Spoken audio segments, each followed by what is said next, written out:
Hi, friends. Every year, thousands and millions of Americans throw away their uneaten, unused food after the Thanksgiving holiday. But all around the world, in developing countries, there are millions of children looking, waiting, hoping that you'll feed them, that you'll share your bounty with them. Help me help the children, the starving orphans of the world. You can make the difference in the life of a child. Please send boxes of Thanksgiving leftovers to 1617 Hone Avenue, Apartment 1, Bronx, New York, 10461. Wait a minute, Rebecca, that's your address. Isn't it? No. What's going on, bitch? I just wanted some pie.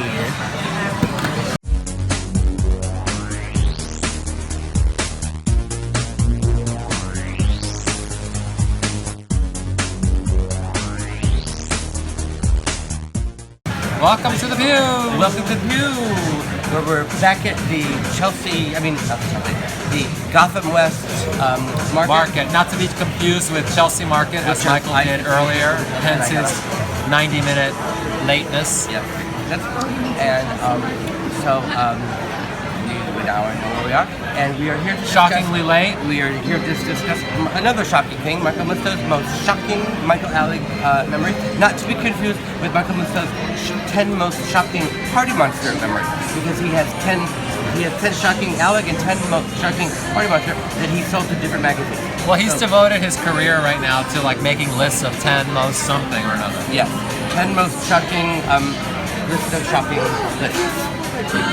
Well, this was prior to Michael's release from prison. He created his list for Out magazine of his most shocking memories of Michael. And let me tell you, ladies and gentlemen, they are shocking. And okay, number one. I am shocked. They're so shocking. Tell him number one.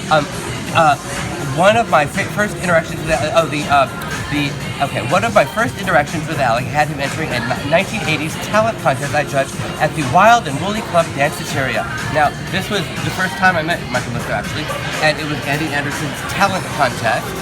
And as you know, talent contests with Clubland always kind of they're always fixed. No, they devolve. They devolve into naked, showing all what you can. So this was like every other, and I went up and I took my clothes off, and I was dancing in my underwear and shaking my butt face, and I said that I would give him a blowjob if he would vote for me. Did it work? Yeah. Did you win? So number two, once Alig left me a phone message about how thrilled he was that shock rock Gigi Allen died of an overdose. Remember that? I do not remember that. You remember when he died of an overdose? Who's Gigi Allen? Oh, Ernie. Shock Jock on what channel? No, not Shock Jock, Shock Rock. Shock Rocker? He was a rocker. Rock and roll singer. And what band? Gigi Allen. The Junkies? The Murder Junkies. The Murder Junkies. Yeah. Somehow I just don't remember them.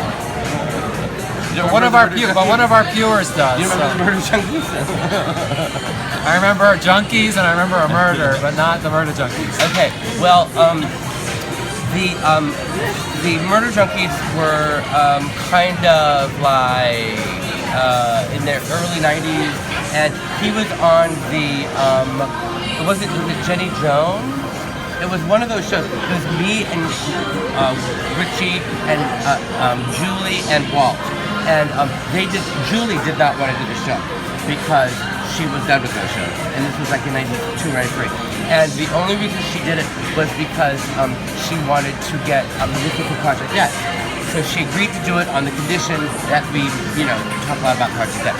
So we were talking about Project X, and suddenly they bring out this guy, Gigi Allen, to be on the stage with us. And Richie and Julie absolutely hated him. Walt kind of thought he was cool and a little bit, he's like folk rock. He's like Genesis the origin of it. Oh, okay. But Richie and Julie kept saying, we do not know this guy. Don't lump us in with him. We don't like him. We don't know why they put him on the show with us. And every commercial break, Richie would get up to remind the audience, we don't know this man. Don't, whatever. So they went home mad at me again, and the very next day, he said on the show that he was going to kill himself, and the very next day he killed himself, and I, of course, was very so distraught that you called Michael Musto. Yes, and I said, you make sure and mention that we were on the same show with him when he said he was going to commit suicide. Number 3. Alig was responsible for the weekly Disco 2000 Bash, which featured the Unnatural Acts Review. Oh, yeah, you know, the... Unnatural Acts. Why is that a bad, shocking... Yeah, and we might add he was there every single week to watch it. Yeah, the pee drinker. I mean, he was not only there every week, he wrote about it all the... You know, okay. Number 4. And in the front row, I might add. Alig were... Oh, this one. Oh, this old... Alig and I were in a limo riding to some club, and he was wearing a really terrifying ski mask for no particular reason. He kept trying to unzip my pants and go down on me, but I wouldn't let him. I mean, first of all, I mean, you take it from here. I mean, you've known me long enough to know. I mean, would I be attracted to Michael Musto? Maybe you thought there was ecstasy in there. In where? In the urethra. Other than that, would I be attracted to Michael Musto unless he had ecstasy in his urethra? Probably not. Okay. Number 5. I once saw Alig try to push pills into the mouth of someone who resolutely didn't want them. Well, then we must not have known him because I don't know anybody who wouldn't want pills in their mouth. It said the party thrower pushed harder and harder this week while emitting a demented laugh. I don't know what he's talking about. And don't even ask about the time he spiked the punch bowl. All right, we're going to take a break. What about the time I spiked the punch bowl? More shocking memories to come. And now a word from our sponsor.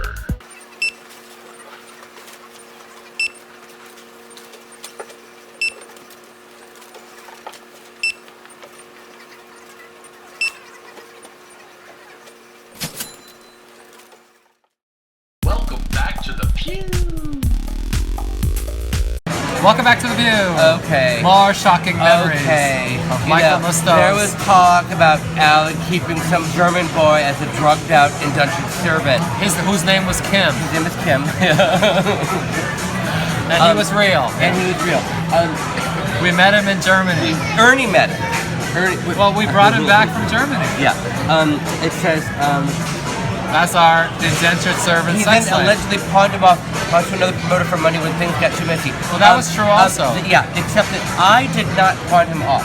He paid top dollar. Yes, this alleged He actually begged. He did. For that German boy. He did. He was at a dinner party. He was green with envy when he saw that we had a German slave boy, for him. and he wanted it. And he offered me $100. And then, might I add, the next day he called me saying, "Michael, please come pick up, come this boy up, please come get him, I can't take it." Okay, number 7. He called me surrounding kind of completely surprised, telling me he was fired from Limelight and bad luck. Okay, but that's true. I don't know why. It said it was the time. Maybe you were looking for some publicity. Yeah. You were mad at Peter, well, so you why else would I call a gossip columnist to tell him some information? I mean, hey, I'm homeless. Duh. I'm bad luck. No. It was the time. My mean boss doesn't like me anymore. He won't pay all my bills. This time, he was so irresponsible. Peter was so irresponsible. He couldn't even pay all my bills. It was the time that I went to one of those times when I went to rehab, and when I came back, Alex had not got paid my bills. Okay, so as the buzz swirled, Alex still mentions at the parties. Oh, this is one. I'm glad he brought this up. Like the invitation that it says, like the invitation that made light mockery of all the murder talk. I would like to see that invitation. That invitation doesn't exist. And if it does exist, it's really valuable. So because if anyone has it, if anyone has it, I'll give you send us a $10,000 for it because it doesn't exist. That party never happened. Only in Michael Musto's mind. Only on Michael Musto's 10 most shocking lists of memories of Michael Alig. And then number 9, I interviewed Alig at the MDC. He was refreshingly honest about the way drugs could have served his purpose at the moment. This is the worst place offered drugs. I mean, that's not too shocking. And then number 10, he wrote me... From jail, you wrote a manipulative 10-page letter begging for a recommendation so you could get out earlier. No, that's not what it was for. It was to have people write the judge asking for leniency in sentencing. It wasn't. That's not getting out early. Well, did he write a letter? I don't know. I didn't see the letter. But I don't know. That doesn't seem too shocking either. I mean, that's kind of what everybody does in there. Right, because everybody's desperate to get out. Well, that's the tip.